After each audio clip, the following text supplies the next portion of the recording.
omusiki era omulangira.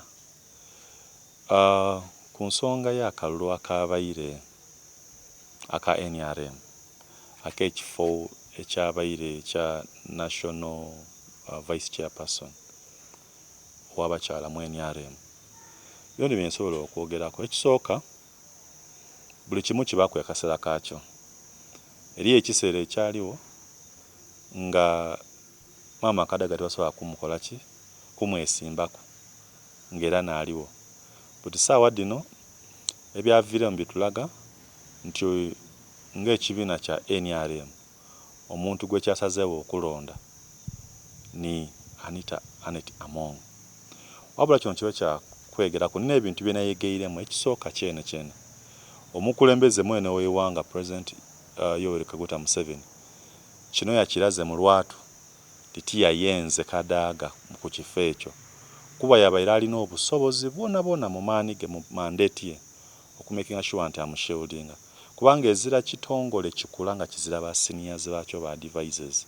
Wabula mu byobufuzi mu kaseera kano automatically President Museveni yeetaaga ino Anita Among okusinga Maama Kadaga. That's the very reason why President yabaire alina okumushieldinga. So ebyaviire mu bululu kikulaga bulage nti nga bwe byali mu kaseera kale nga kuva ku bwa speaker era bityo ebizeemu. Wabula ekiinuma kye kirala kyonka nti tiri kubona maloboozi gali kuva Busoga. Kwa buti bw'olingira gavumenti eno wegire nga yeeterezaamu, ojja okubona nga ebifo ebisinga obukulu bikujja nga bivaamu Abasoga, ng'era ebifo byonna biri kujja buti saawa dino kankobe nti mu Bateeso kitandibaire kibi, wabula ndi kulingirira Abasoga ng'ebifo byaimwe abantu abanaabasakira bakujja nga bava mu bifo ebyegasa. Kale buti kana akaseera okwemerera awalala nga ife Abasoga tuyise kirala oti nseete nga nikwotere n'Obwakyabazinga. Obwakyabazinga newankubadde nga tibwikirizibwa kuboneka nga bwenigambya bufuzi, aye era eriyo engeri tusobola okwogeramu wabona nga twena abantu abeewaife nga mu bitundu ebindi bwe bajja ne beekunga ne batuukirira omukulembeze. Maama Kadaga Mpagi mu Busoga wano, era nga nze ndikiriza nti newankubadde nga abonekera okuba nga yaluuzinze, eno yo chapter erina okubaawo.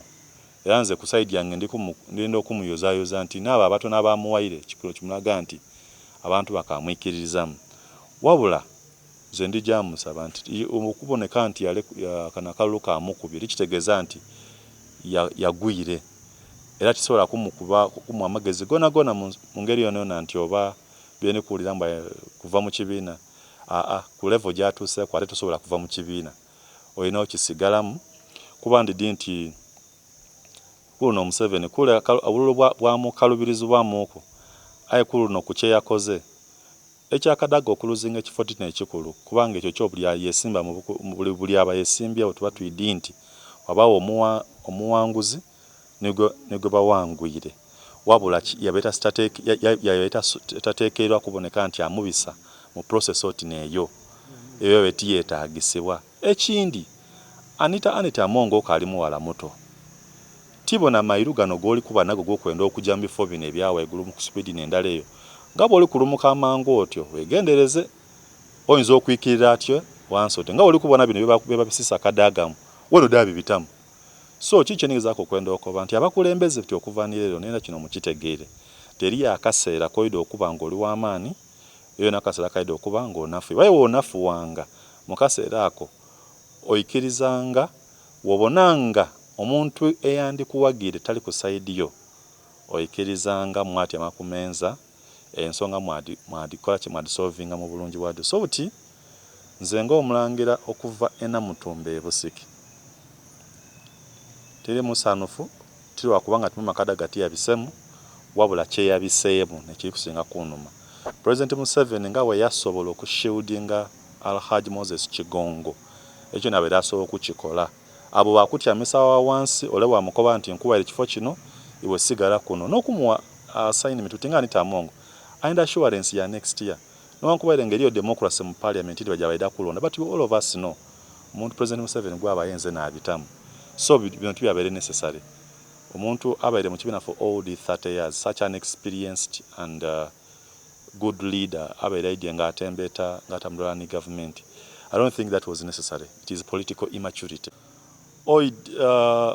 Mu government ya buti bwe tubanga tituli kumpi nawe bali kugabira bintu awo tutegeere nti tudda kusigala tulya bukunkumusa.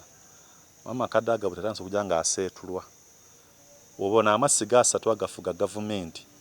President Kaguta Yoweri Museveni, Vice President Jessica Alupo, Speaker ni Deputy Speaker ni Anita Amongo wa Teso Sub-Region, Deputy we Thomas Tayebwa, Prime Minister Nabanja. Ebyo nebifo ne Chief Justice yana tudiwava ebyo nebifo ebyamakulu ebesigere bona batambulira ku biragiro.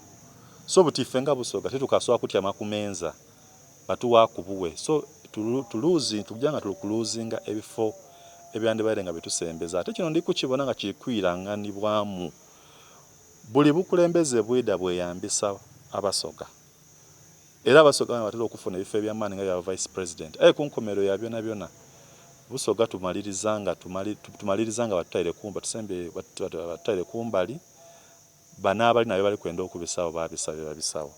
So butinze sadno nga omusoga atiri kubona mu cabinet ya Museveni kifo ky'amaani kye tulina newankubadde nga Kadaga atyanga mu cabinet ate yazira budget takontrolinga budget.